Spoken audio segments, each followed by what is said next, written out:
Yeah. Does the packet not have the agenda built into I it? guess just the packet for me, the agenda.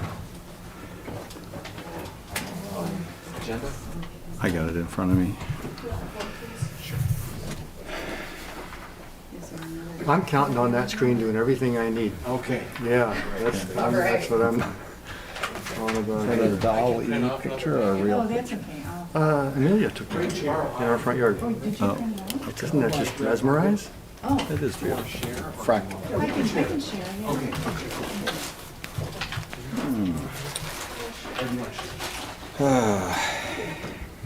I'll take one just in case. Sure.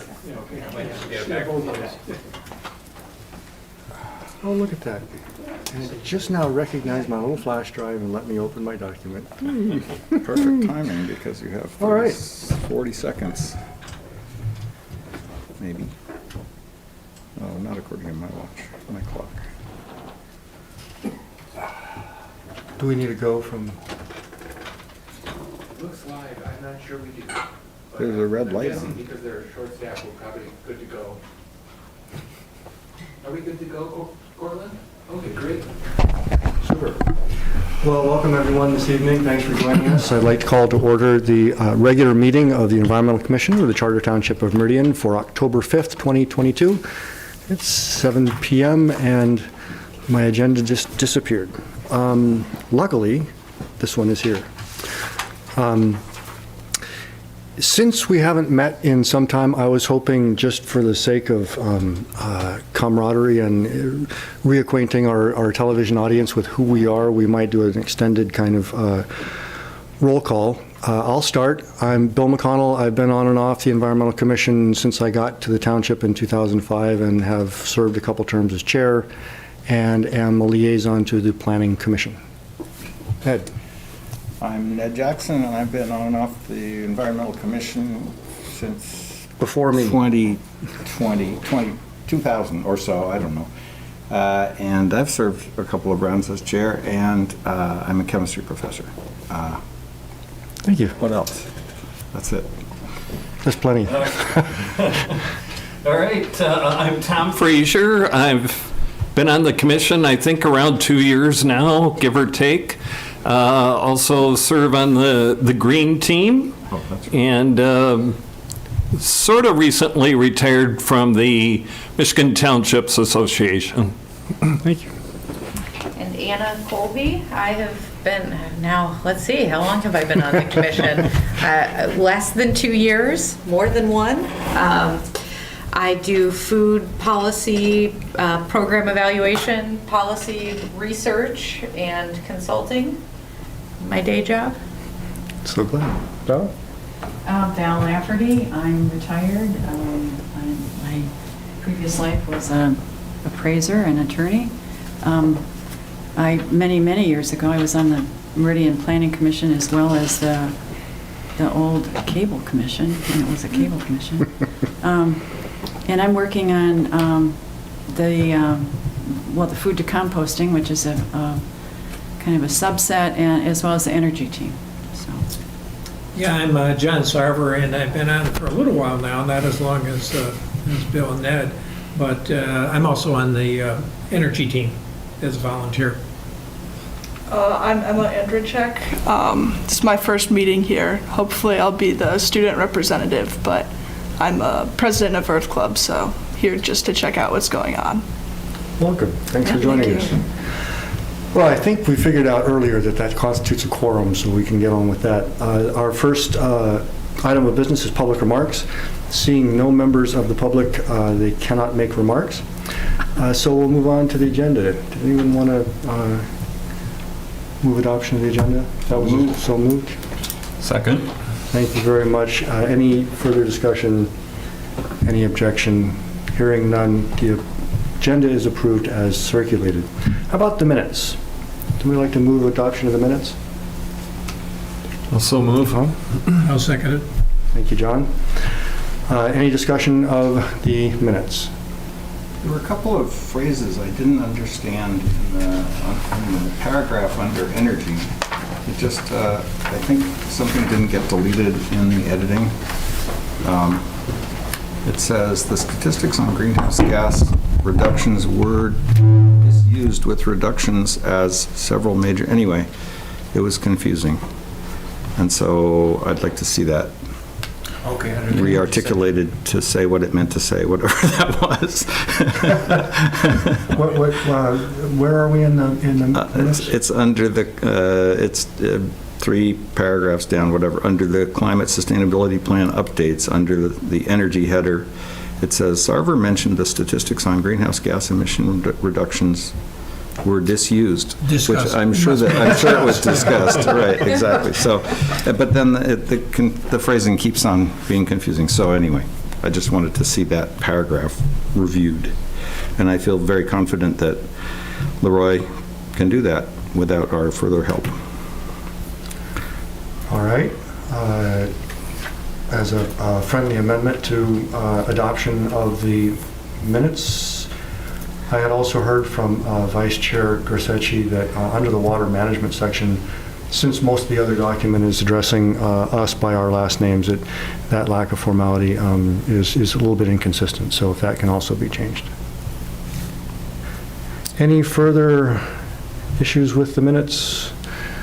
Objection to adoption with those amendments? Hearing none, the minutes are approved as amended. Now, our next item of business is new business. I'm not aware of any new business. If there's new business that somebody would like to put on the table at this time that's not a report, announcement, or old business? Hearing none. Old business climate sustainability plan updates. Anyone ready to make an update on their group's progress on revisions to updates to the climate sustainability plan? I know we've heard recently from the energy group, so we know kind of what is going on there, and I think there are some progress on the water side that I can try to summarize to the extent that I'm aware of it. Any other issues relating to the climate sustainability plan at this time? I had something, I was reviewing one of the recorded food to compost meetings that we had a person from Eagle there that was explaining what your hauler does with your recycled goods and how that works. And I don't know that we can handle it right now, but his, you had brought up, in fact, the transportation of having several haulers coming in and out. A 3-axle hauler, for example, he said, when it's full, it's equivalent to 18,000 pounds or 1,000 car trips. And, you know, I don't know how many haulers we have, 2 or 3, I guess. And also, there's no control over where the goods go.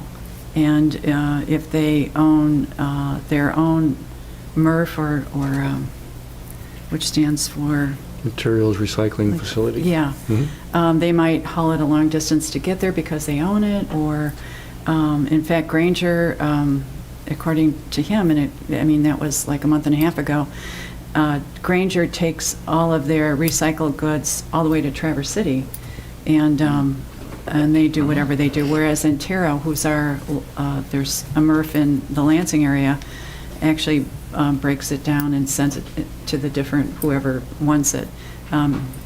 Obviously, it's very complicated because there's so many pieces in that are moving parts, but he recommends, the one hauler, if that, it has to be the will of the entity, which is, it's not going to not face headwinds on it for a number of reasons, not only the wear and tear on the road, but there's a safety issue, and then there's also an educational issue, because if you're all using the same hauler, then you can educate everybody about what you should be saving, how you should be saving it, to make it better and better, so that we can put fewer things in the landfill, but instead recycle them. As you know, their message is circular economy, so it's not really junk going to the landfill, it's instead commodities that you're wasting that could be reused elsewhere. And so I don't know that we've ever really talked about that, or, I mean, that could be a suggestion that we Sure. ask for consideration. Yeah, my action item from that discussion was to bring up the wear and tear on the roads with Public Works, which I did bring that to Mr. Opsimer's attention. And obviously, it's of interest in a community that's investing heavily in getting its roads up to standards. You know, making sure that they last as long as possible isn't trivial. So, of course, his department's got an awful lot going on, but it's, you know, on the radar. There's no, okay. Well, I mean, might it also be a suggestion in one of the recycling groups, just for the trustees to consider, perhaps? Yeah. Yeah, Mr. Chair, if I might, I know the previous or the existing sustainability plan did have the concept of a single hauler included in it. The work group actually took it out, and the reason being is that the township board has not taken any action to that effect in recent years, but I think there was discussion at the last meeting that we might reach out to members of the township board to kind of get a feel for where they might be at. I know I haven't done that. I don't know if anyone else has had a chance to do it, but I believe it was actually the chair's suggestion that we look at that as a possibility. The reason we took it out is we didn't want to have something in there that wasn't achievable. And, you know, that would be a decision of the township board. So I think until we have some conversations with members of the board, that issue's a little bit in flux. Just a back step, we had this discussion on well, we're talking about Lake Lansing too, but this group is really an advisory group to the township board, correct? So it's just, I mean, if we say something like, maybe you might want to consider this issue, you know, of the benefits of going to a single hauler and having some control, some contractual control over what they do, you know, with the recycled elements. That, you know, Eagle hopes there's a standard like not more than 200 miles, or hopefully to keep it within Michigan is what they hope. But, Right. you know, it's aspirational. It may just be an aspirational thought too. But if we're not all kind of looking at the same, you know, North Star, I guess, you know, it sort of never gets considered. Just a thought, Right. yeah. Is the notion that the sort of single hauler is such a bright line that it's pretty difficult to achieve? So setting it, you're kind of always going to fail until you finally, is that how am I reading that right? Yeah, I think that was, you know, the discussion we had as a green team as we brought some of these suggestions forward for the update of the sustainability plan. I know I myself had raised that as an issue, and I just, you know, I see, Val, what you're saying as far as, you know, we're advisory and we can make suggestions, but on the other hand, that has been in there for the last 5 years. There hasn't been any action on it. So I think the way that I and some others maybe were looking at it is that we didn't want to have something in the sustainability plan that appeared to be unachievable. But if we get indications that, you know, it is achievable, or the township board might be willing to take a look at that, then I think we could adjust, you know, the wording there to include something along those lines. I wonder if I might suggest if there are preliminary steps to bringing that kind of an issue to the board in terms of what other townships have done, what their experience has been, and how it's worked out, which is kind of typically done by staff. That then the board would have the information it needs to consider whether this is feasible. Go ahead. I was also thinking, are there interim steps that could be, I mean, like, maybe that's the same thing, but if we don't want it in the 5-year plan of a single hauler, is there a step towards a single hauler? Like, maybe it's a goal around the distance, you know, of I think you mentioned Eagle wants it, within the state of Michigan, like maybe instead of saying we want single hauler, it's something about, the distance of where it's going after it's hauled, or some other step that gets us towards that goal if getting all the way there seems unattainable. Yeah, in my personal experience, getting that information is tricky because they're private businesses and they don't need to share and they're in competition. So, but I think that township professionals are able to do some pretty good estimation on that and inform a discussion at least for the board. So maybe we could consider some language that suggested some preliminary kind of analysis at least, collecting of, would that be a Yeah, good or place the to start? possibility of a sunset sort of thing, like in the next 5 years you might want to consider. I know at the market, Tom Carey would like to go to all compostable plates and wrapping, and from the food vendors, so that it could all, be composted. And instead of saying, next week we're starting on it, and give a sunset sort of date out in the future so people can prepare for it. So maybe just considering that so it stays on the radar. My sense is that the township, the trustees have so many things to think about. I can't imagine keeping track of it all.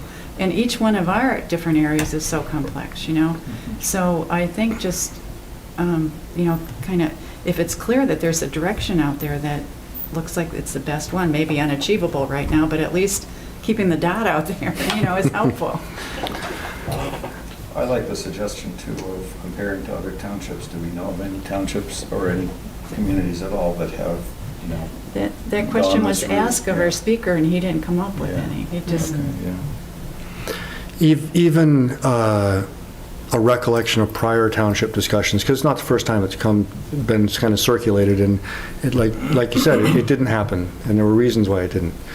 I think some of the work you've been doing, Val, in the sort of commercial sector tells us that there's all sorts of haulers, trash, garbage stuff haulers in the commercial sector, and so a single hauler couldn't be sort of township-wide. That'd be really draconian. Residential pickup maybe, and some, so it's, I can feel the nuance there, and you don't want to do it wrong. Get in a big fight. But Anna's point, I think, is good. Maybe, sidestep that and, capture the end product, not, maybe trying to regulate that a little bit, if that can be done. I don't know. I think you have to have a contract with the hauler, though, so then you'd have, if you have 10 haulers, you'd have 10 contracts. I don't know. That makes sense. Right.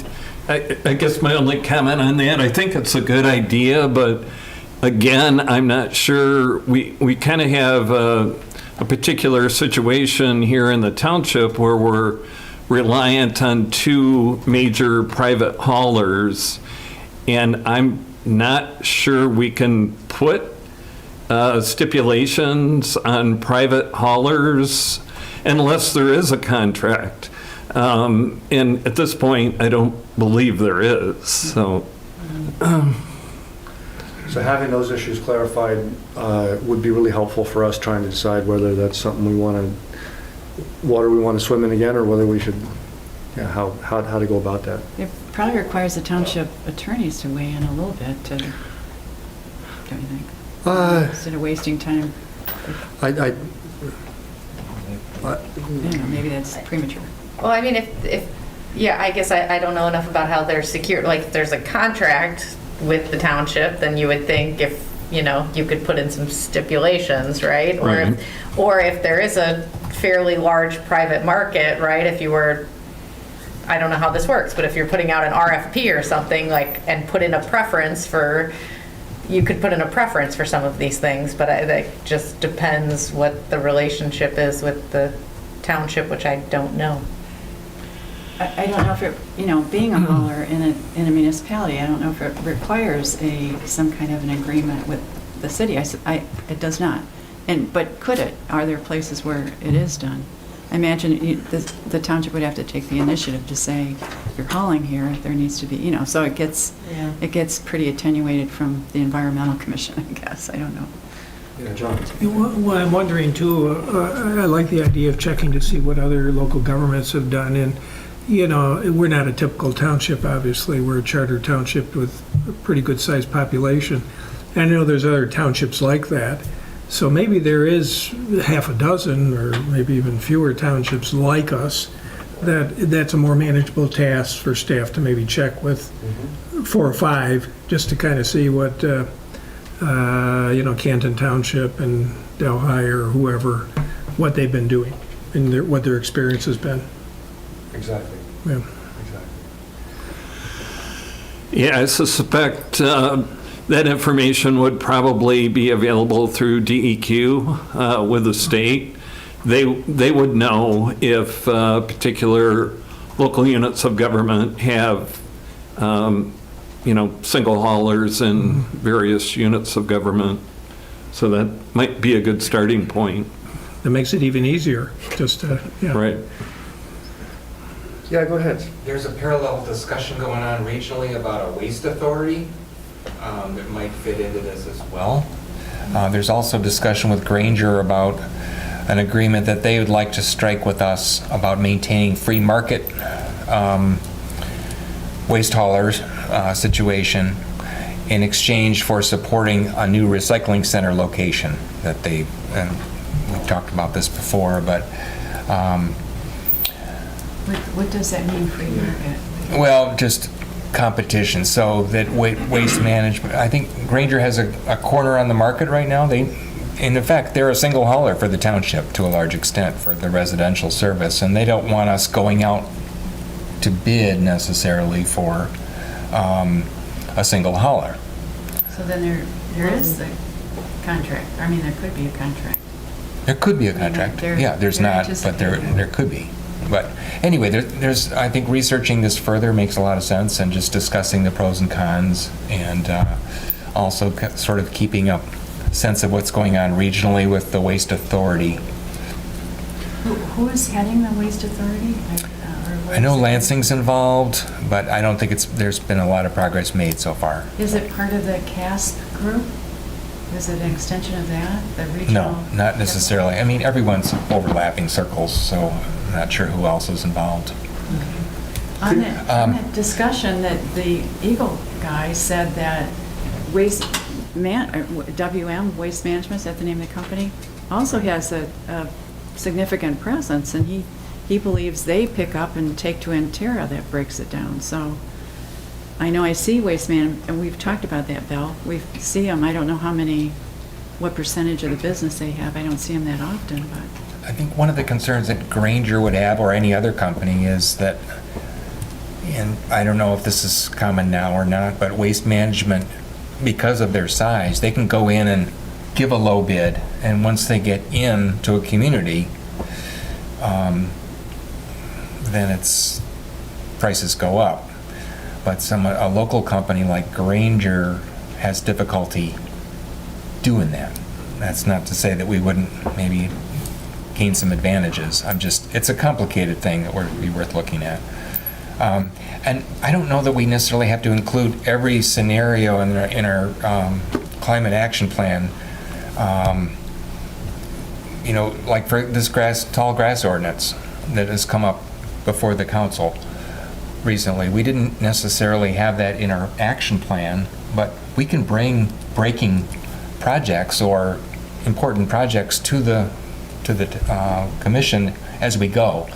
I think it would behoove us to try and get their climate action plan done and keep it simple and understandable and flexible, rather than tweak it to death and never get it done. That's just my two cents. It's also. My father would say, and duly noted in proper action. No, I'm sorry. Going back, if I could, you mentioned some market share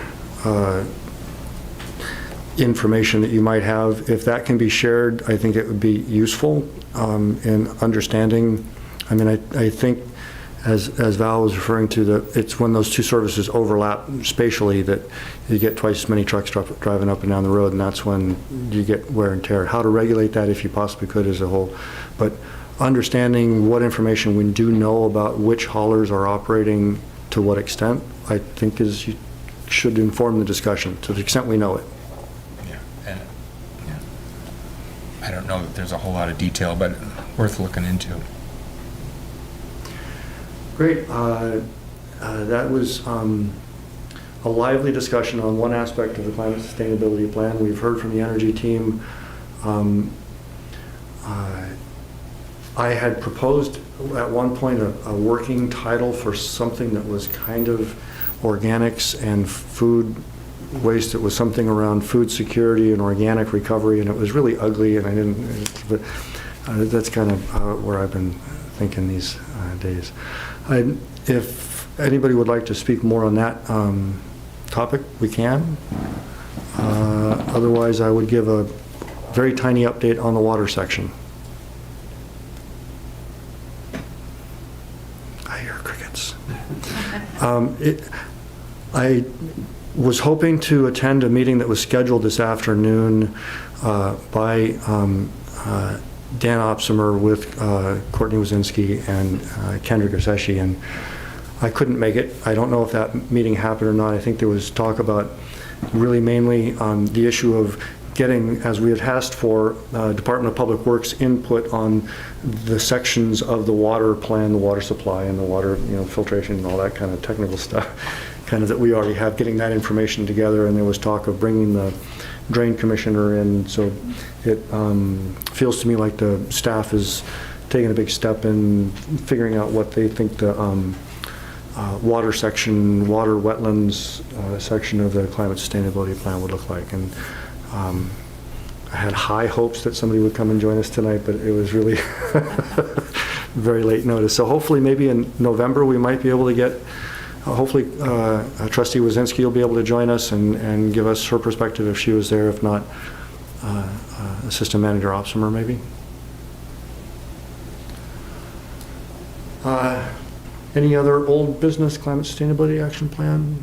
I just wanted to comment a little bit on the water discussion. So Valerie and I and Kendra, a couple of Lake Lansing people, did have a discussion about sort of how to fit Lake Lansing into the conversation, because this has really got very much of a focus on either water use or wetlands, almost to the exclusion of sort of more permanent water bodies.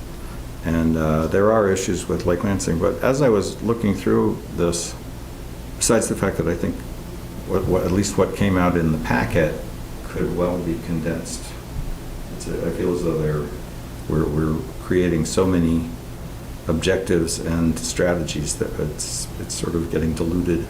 But I think there are a couple of other issues with the Big Lake, which is about wildlife preservation and so forth. The township has the what is it called, it was one of the destinations on the bike ride where the rushes are being allowed to grow at the edges. To the south of Lake Lansing Park, where the what was it termed in that bike ride? Anyway, the point is wetland buffers and their handling are somewhat exemplified at Lake Lansing, and you can make the argument that one of the things people should be articulating is discouragement of more seawall building and encouragement of growth of native plants at the edges of the lakes.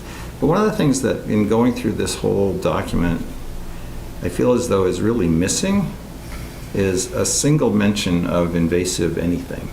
And there are invasive plants that are terrestrial that are a huge problem in the township, and Lake Lansing has been hugely damaged by the invasion of zebra mussels, quagga mussels, and all sorts of aquatic plants as well. And none of the sort of items that we might want to mention along those lines need to, I think, have shown up in this. And I think that, anyway, that's what I would hope to add in the discussion of Lake Lansing. But more broadly, how do we incorporate that issue of invasives? Because that's definitely something that has to do with sustainability. Some of these invasives, like Japanese knotweed and so forth, those things will undermine your foundation and tear your house apart. I mean, they're not just things you don't want growing in your yard. So anyway, I was just curious about how we incorporate that stuff. Anyway, I fully support paying more attention to the township's standing waters. It's lakes, it's ponds, it's all the standing water that I agree could and should be bolstered in the prior plan. And, you know, they all suffer impacts differently based on their size and location and all those other factors, but to the degree that something like invasives is going to affect an awful lot of, you know, the pond in my neighborhood is surrounded by purple loosestrife, and, you know, people's hair's on fire, so it can happen even to the best. So yeah, I fully support that. I think it's important in a climate sustainability plan to make sure that the issues being addressed are framed well in a climate sustainability kind of framework. I mean, there's a lot of things that go on that aren't necessarily, they're much more loosely tied to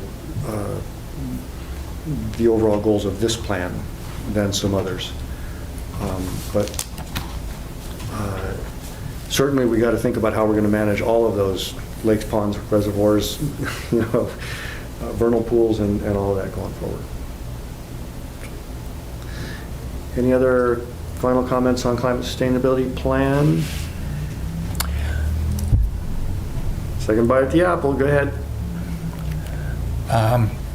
There's a lot of communities around Michigan doing climate sustainability plans now. We got our original draft from East Lansing, and there's a lot more than there were when we started this 6 years ago or whenever it was. Some of them are paying, like for example, Royal Oak spent $20,000 hiring a consultant to develop their plan, and they had a number of workshops. There's a whole range of kind of intensities to a climate action plan, but we haven't spent a lot here, and that's probably a good thing. But if we want to, we might want to consider hiring somebody to help us put it all together in a format that's useful. The other thing, in talking with our communications department about that idea, they said, you know, the attention span these days is about 3 seconds. Used to be maybe 3 minutes. So to the extent that we can think of ways to condense it and keep it readable, like something usable for people, we want to be thinking about that. And that was kind of related to my comment earlier about tweaking it to death. I think we want to be mindful of keeping it general, but inclusive and adaptable to the extent that we can. And maybe communications can help us with a condensed version in the future once we have what we want in our plan. So I just wanted to say that. I think that's a very good point, and I agree with that once we get it, we should probably have a 1-pager or a 2-pager version of the plan that just has, I mean, maybe it just has the goals, maybe it has the goals and objectives, depending on where, you know, what we get to, and a paragraph that introduces it in front. Maybe they can help us with Yeah. that once we have enough of what we want, you know. So, go ahead. Oh, I think it's all good. I think the discussion we have here amongst ourselves is healthy. I think getting drafts and long lists is healthy. I think winnowing things down to the most important things that you think are achievable is important, all of it. And if we can tap some funding somewhere for some expertise to bring us to the finish line, I'm not going to complain personally. I know the 2004 Green Space Plan was a result of consultants who, the Greenway Collaborative developed that plan for the township. And they're still in operation in Ann Arbor. You know, an update of that would be super, but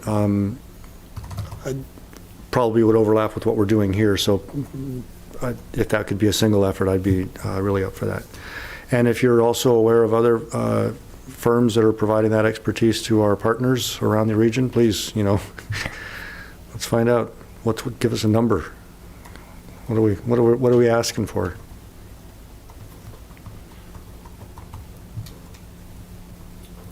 In terms of dollars, you mean, or in terms of specific act or, services? Services, I don't know that the dollars make that much difference to us. Somebody else can figure that out, right? They know how much it costs. I mean, the staff knows what it costs to hire a consultant, so if we get a ballpark, that's fine. I know there's some discussion about master plan going forward. Mhm. I don't know if this can be included in that or not, but just you know more about that.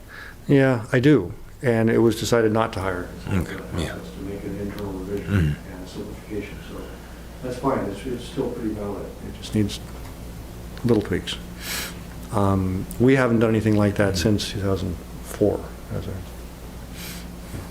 We have a lot of juicy stuff in our plan, and I'm due to the fact that we have a lot of active committees, and I'm excited about it. I don't mean to be pessimistic, but if we could distill it on our team basis and move it forward, get it out there in a digestible fashion, I think that'd be great.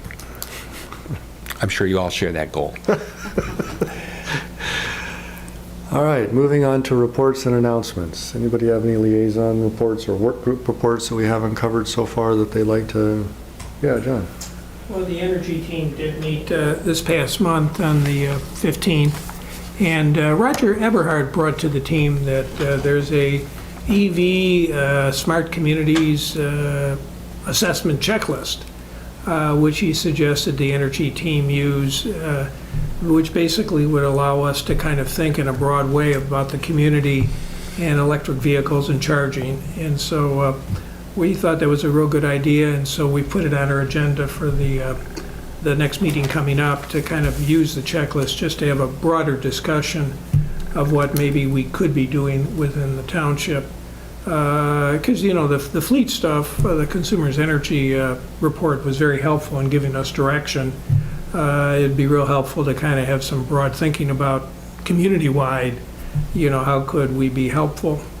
We talked about solarized Meridian, and we had our last meeting on Saturday at Jim Detchen's house. He had an in-person meeting, which was the first in-person meeting that Solarize has had. And he had, I thought, a pretty good turnout. He had 15 people there. A very good discussion. It went almost 2 hours. And I don't think we're going to have any more meetings this year. We've already started discussing next year and probably having maybe 4 meetings spread out over the course of a year.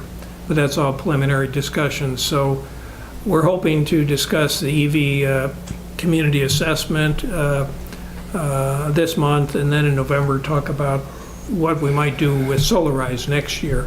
And we also talked about the sustainable tour that apparently had a successful bike ride with about a dozen people or maybe more. And we have the green map, which is kind of a self-guided tour. And also there was some discussion about and Leroy may be able to report more specifics. There was a meeting scheduled with MSU, their new energy assessment center, looking at them doing energy assessments for our major buildings. So that apparently is moving right along, which would be very helpful too, to have a fresh eyes kind of on these existing buildings with a focus on energy efficiency and what maybe we should be doing. But Leroy, do you have, were you at the MSU meeting? Or? Yeah, the only thing I would add is that they're looking at this winter, doing some assessments, and trying to time that with our budget process here at the township so that we could, if we do see major improvement opportunities, that we would have those in our 2024 budget, which begins to be discussed in July of 2023. So if we can complete the assessment this winter, we'll have some good data to justify grant opportunities and also including in the township budget. And this may have come up before. These energy assessment centers are federally funded, and it's based on the use of senior engineering students and engineering professors who are kind of the managers and supervisors. So it has been a program, it's new to MSU, but it's been a national program for a very long time and has very good reputation. And, the students learn a lot also by the practical experience of going through these buildings and facilities. So it's a real nice partnership that we're going to have with MSU Engineering. That's it for... Excellent. I Joe? guess I have a contribution. I guess on the bike tour, I wanted to note Leroy's excellent map and all the spots that were on it. I helped lead it with Nicholas from the MSU Bike Store, and we had a really good discussion at each of the stops. I thought it was great. It did combine an appreciation of the recreational trails as well as, the different opportunities to talk about ways that the township is at the forefront dealing with environmental issues. And it seems like an ideal, now that you've done all that work, to use it for school groups or whatever. I mean, it was really fun. It fit like within a 2-hour time period, nice and relaxing, and rarely, the only clutching part was crossing Hassler Road, I guess, with a group of people, but otherwise it was pretty comfortable. And then I wanted to mention that Saturday also, the same day, we had a gleaning meeting. It was the day before was the final collection of food from the food vendors. And At the farmer's market. a farmer's market, what did I call it? Food vendors at the farmer's market. At food markets at the, yep. Sorry. So Dave Batten, one of our volunteers, and who's also on the green team, did a marvelous job of directing really this program this summer. And some of the data, I thought maybe you'd be interested. There were 26 collection days. We started on Saturdays and then halfway through kind of started on Wednesdays because so much produce was being, and Anna was part of that too. And we had 18 vendors participate on in total. We had anywhere from 12 to 2 on a Saturday and 6 to 3 on a Wednesday. It started June 4th, and then we had to conclude on September 28th because the cooler that we use at the township then had to be relegated back to the deer culling program, which, by the way, they have the deer cut and wrapped at, so it's clean pieces of meat and they're nicely wrapped. It's not like we're hosing down So just a word out here, if anybody knows of any additional cooler space, we have other opportunities to collect more produce and give to more organizations. We had 6 different organizations that benefited and they were just thrilled. I included First Presbyterian Food Pantry, which is downtown Lansing, Southside Community Kitchen, where they actually made something with the products, Cristo Rey Community Center, St. John's Church and Student Center Pantry, Williamston Food Bank, and whatever the others didn't take, actually Dave gathered up from the cooler on Tuesday. It would go to the cooler on Saturday or Wednesday, and then these different organizations would pick up, but he would go every Tuesday and whatever was there, take it to the Greater Lansing Food Bank. So I also want to note that we had a speaker at one of the food to composting, we had a few speakers in the beginning from the food to composting meetings, and Dave Batten was clever enough to share the information that we had with the Greater Lansing Food Bank, where they're now any spoiled produce that they don't use, it's now going to the Delhi digester. So as he points out, we have a closed system there. We actually accomplished a closed loop on that food. So that's pretty cool. And so I just wanted to mention that. And then I wanted to talk about green burial that we brought up before, but that's not one of our, so you tell me when I'm allowed to bring that up. No, that's a report on your team meeting, right? Is it? Yeah, sure, okay. go.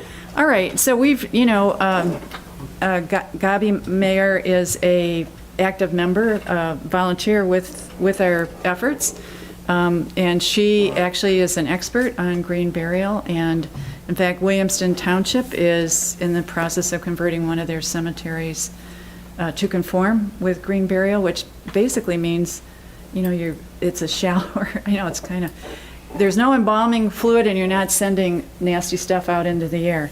So it's a shallower kind of arrangement for the body, just like in a wood box. But so what they would do is make it like a park setting, actually. It's like a park setting. And they have something called a shepherd's wall that people's names are on there. And then if you pick a spot by a tree or a path, you could have like a bit of a name tag or, an identification. But it's meant to be a pleasant place to sit and, just contemplate or whatever.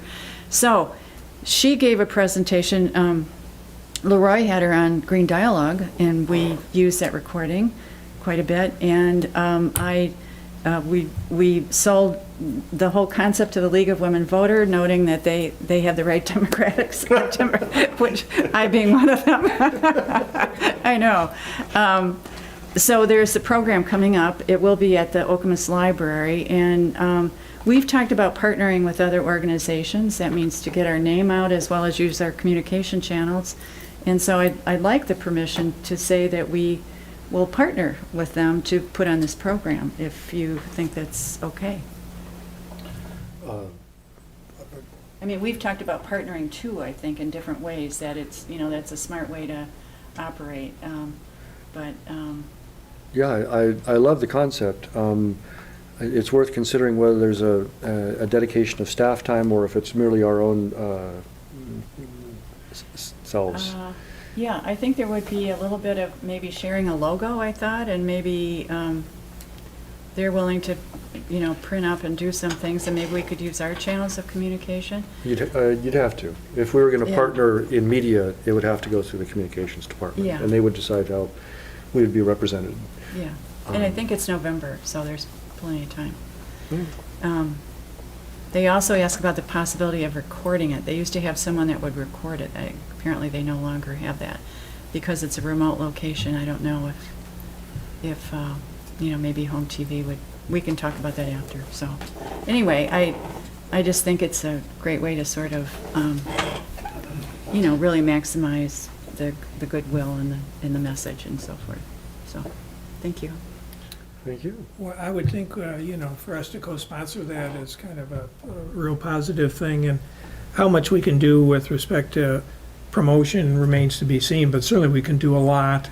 And then, of course, it'll depend on how much the communications department, how much time they have, but we could still be a co-sponsor and then, get the word out through the Green Neighbor Network and other sorts of, mechanisms. And meanwhile, Leroy could explore what the communications department could do.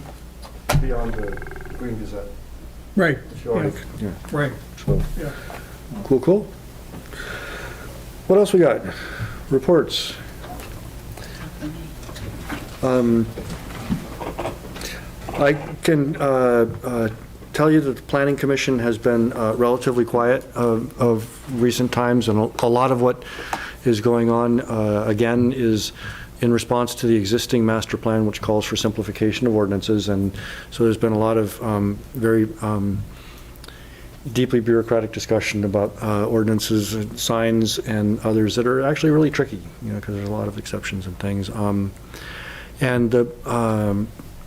It hasn't been formally proposed or discussed that I'm aware of, but there has been some informal discussion I've heard first and second hand about the Wetland Protection Ordinance.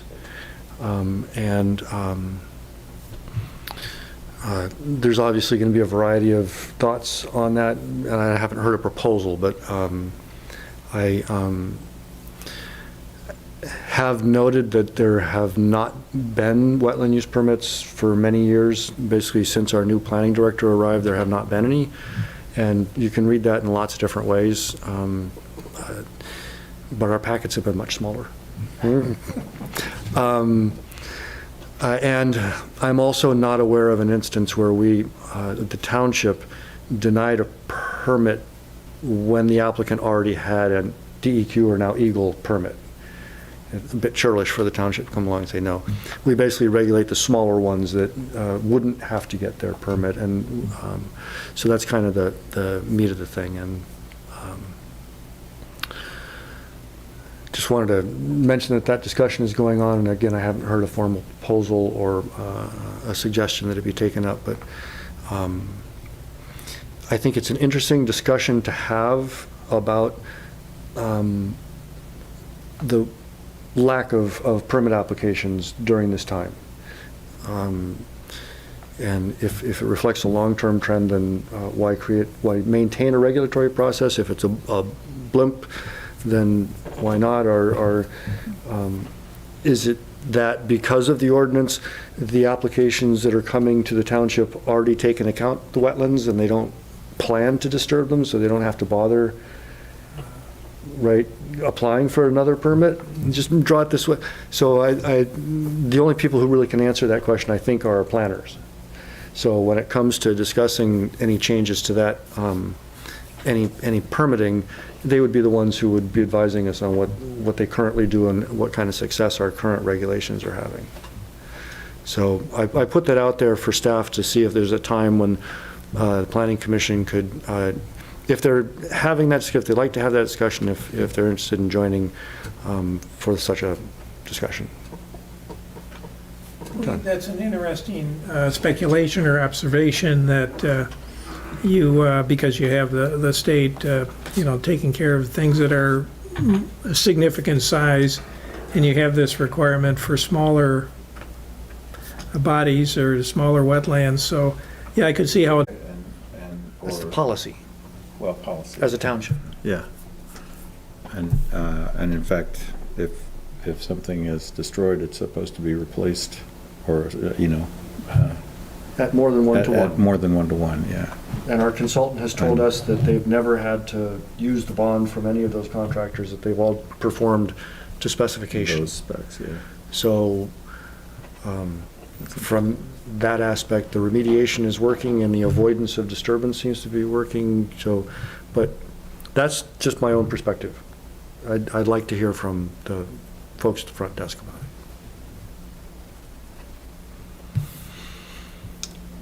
Any other reports or announcements? There was, I was going to say something about Transportation Commission, but I can't remember what it was. Go ahead. Yeah, thanks, Mr. Chair. Just to let everyone know that Green Team has been working on a couple of events this past Saturday. We gave out the rain barrels and compost bins that were ordered. I wasn't present, so I'd have to defer to Leroy or someone else who was actually there to give numbers. But this coming Saturday is our electronics recycling day at Chippewa Middle School from 9 to 1. And we are also partnering with Consumers Energy to take back small working appliances at that event that are no longer energy efficient. And residents can get I believe it's a $15 rebate for those. So if you have any remaining electronics you need to get rid of, Saturday would be a good day to do that. My guess is we'll see details in the staff update on what can and can't happen at that event. What sort of things are being accepted? Right, for the consumer's rebates, you've got to be a consumer's customer, I'm sure that'll be covered in your staff report, I say. if you like.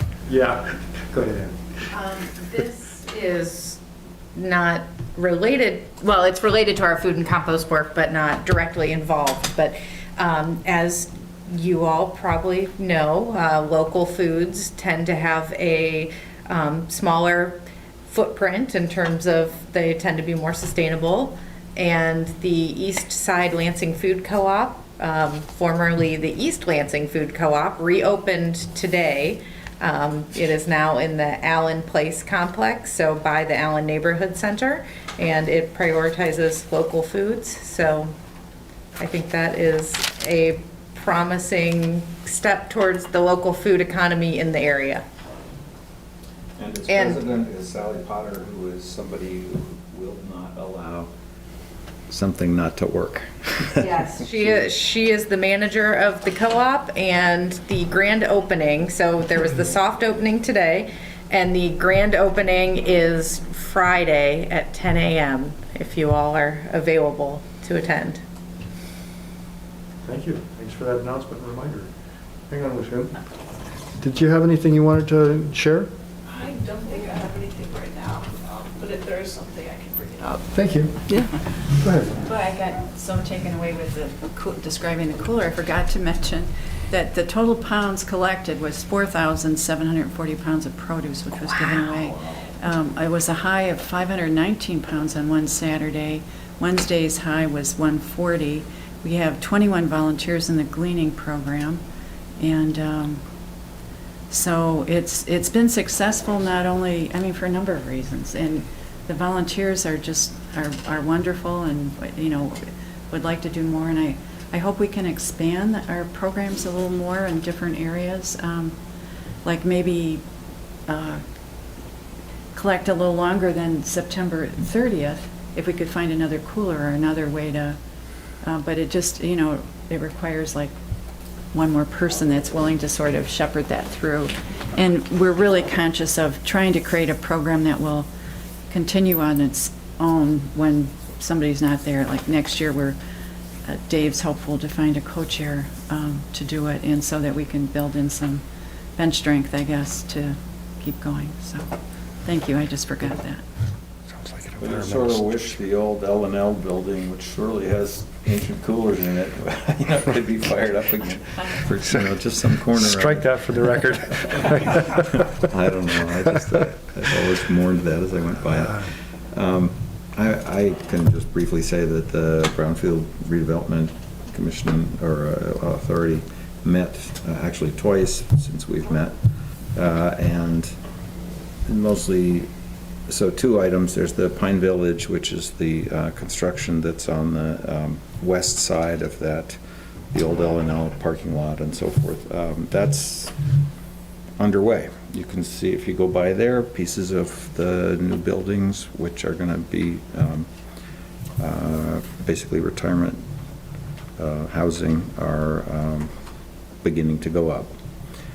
So presumably all the soil mitigation and so forth has happened.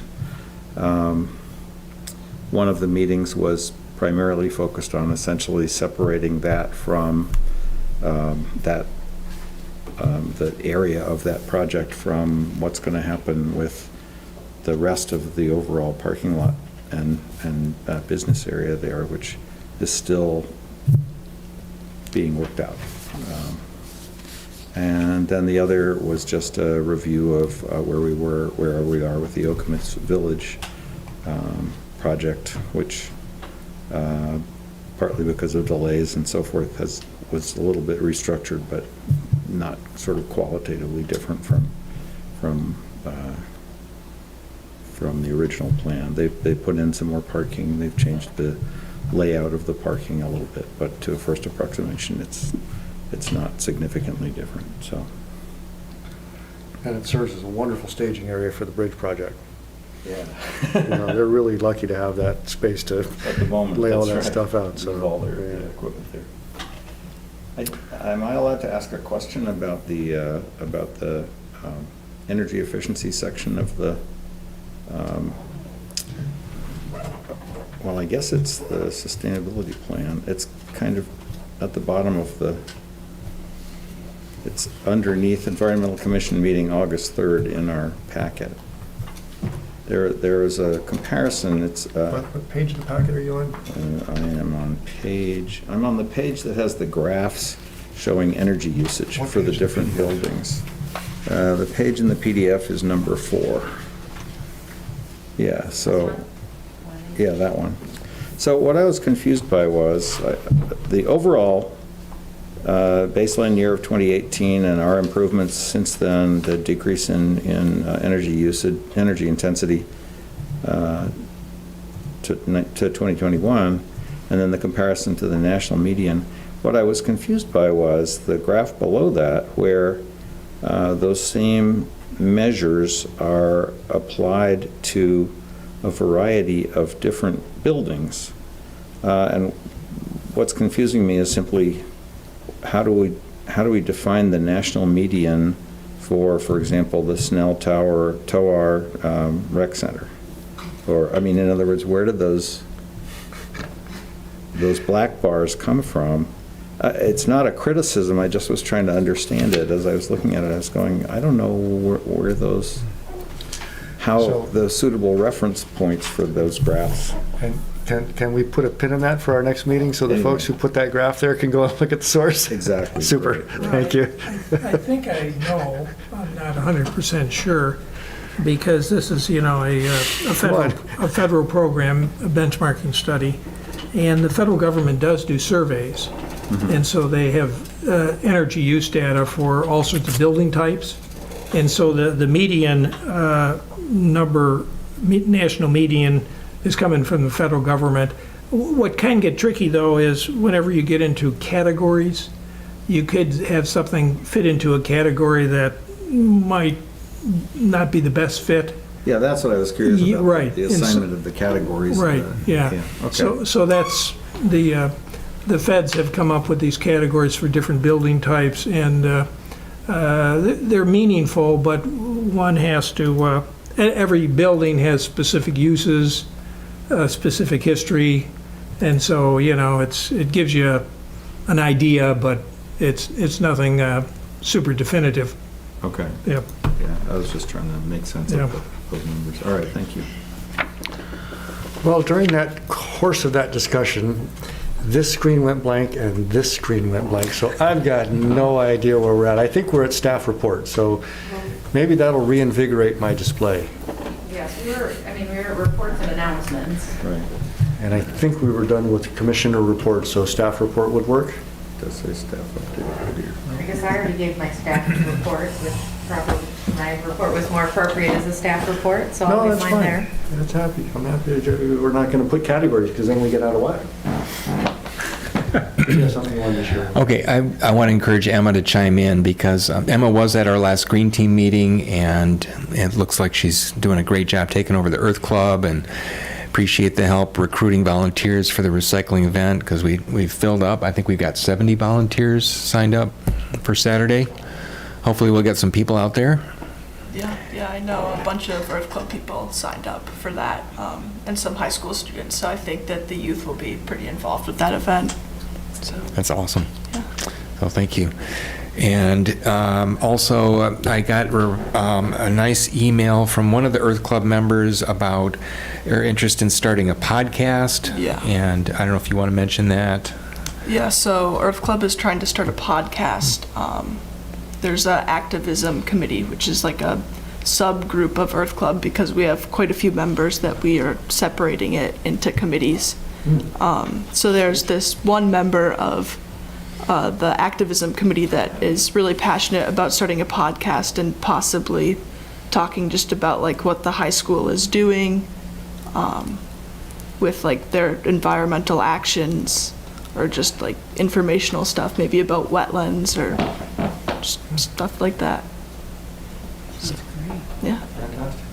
Is that something that has sort of staff sponsorship, or is it more a student? It's more of a student thing. Great.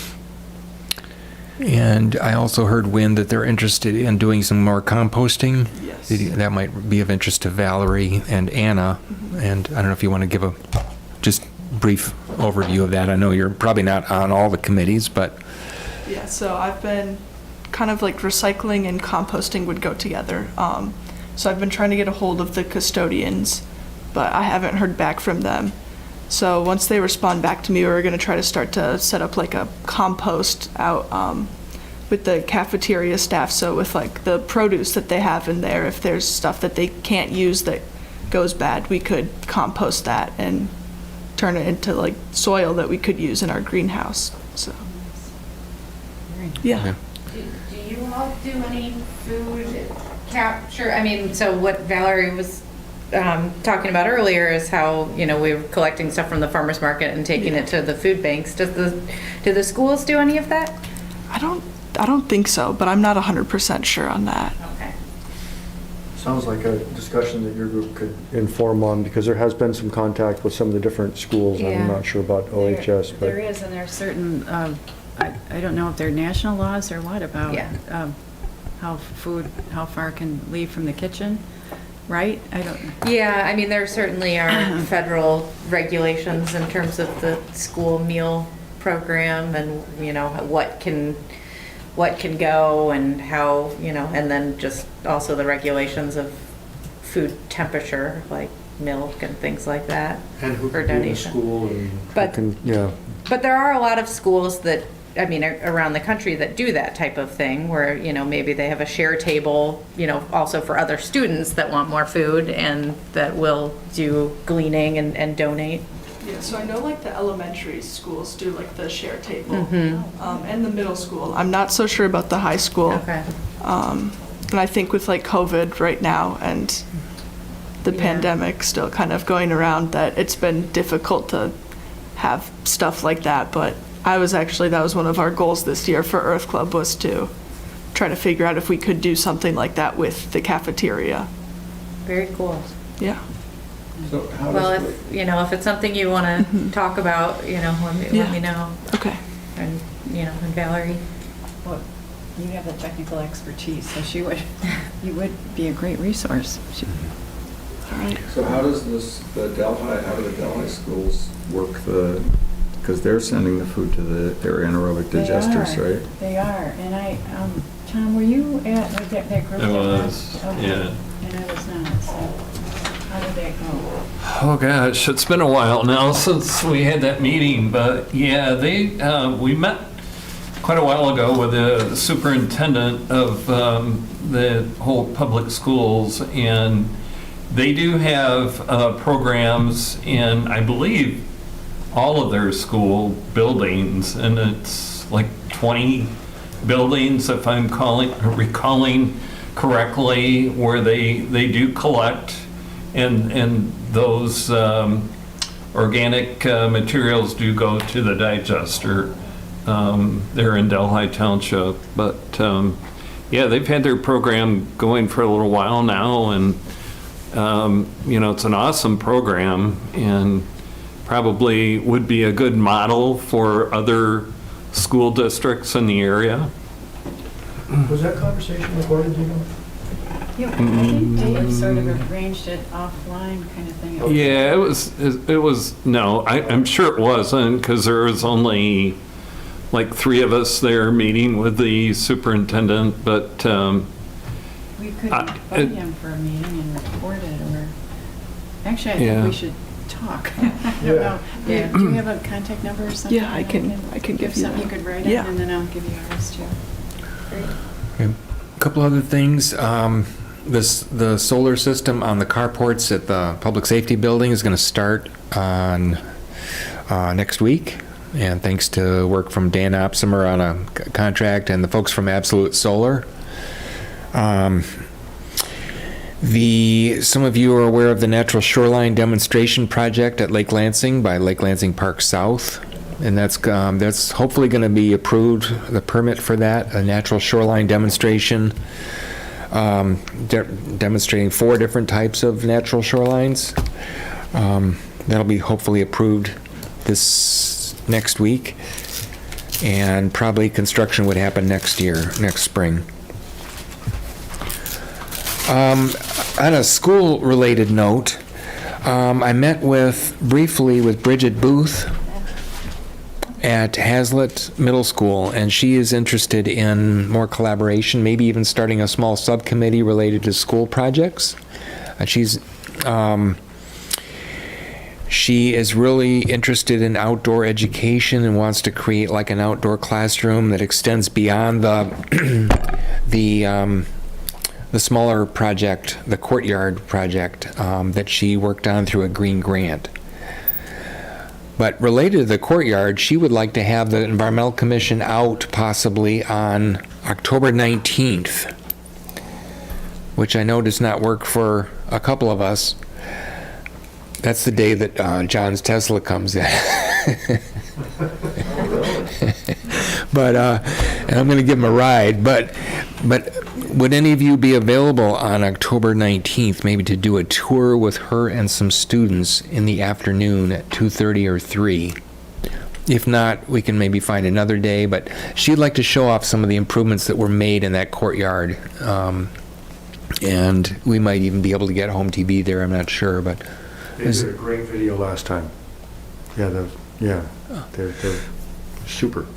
You don't necessarily have to answer right now, but if you do know that you are available at 2:30 or 3, she would like to know. And her Earth Club, I think, meets at that time. She also attended an outdoor education conference this past weekend, and youth climate action was a big topic of discussion. Need for youth climate education, but also youth action teams. So she might be another good person for the Earth Club to talk to, and be cool to look for opportunities for Hazlitt and Okemos to collaborate. What did you say her name was? Bridget Booth. The Food to Compost had her as a speaker the last time. Yeah, I think that probably inspired her a bit. One of the things, and you got a copy of the email I sent out as a follow-up to that, I think the last day or two. Her thought was to try to get someone at each of her schools identified as being an environmental contact, maybe the science teacher or whatever. Mm-hmm. So I don't know where that's at, but that's what I was asking because I hadn't heard back. Mm-hmm. And the other thing was to get a student from Hazlitt on the, and I think you forwarded the information on how to get on the environmental commission. Did anything come of that? Or? Not yet, but I mean, she is middle school. There's also an Earth or a climate club at the high school, but no. I mean, it strikes me as a lot of students are real busy, but maybe if there's a subcommittee that can meet during certain times, that might provide a little bit more flexibility of meeting time. And identifying someone named Ian that she was going to try to. Yeah, I actually know that person. Oh. So I could see if he wants to do it. There's a procedure, so I don't know, but that would be great, correct? We're right? Am I getting out of my swim lane here? No. Your representation is better. Yeah, always. Everyone agrees. The Emma, she also appreciated meeting Emma Campbell, who's going to be helping with this outdoor classroom thing. Emma invited anyone who's been involved with green projects to this banquet coming up. It's also happening on Saturday. Some extra flyers here, but it's primarily if you've been involved with the Meridian Conservation Corps. I know Kendra's been heavily involved, and some of you. She wanted to invite everyone on our green team, and if that appeals to you, please register for that.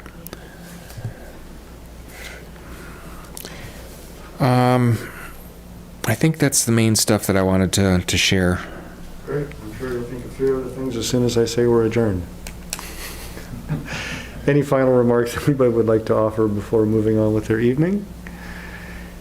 Hearing none, thank you. There is no member of the public to remark, and we are adjourned. Okay. Thank you.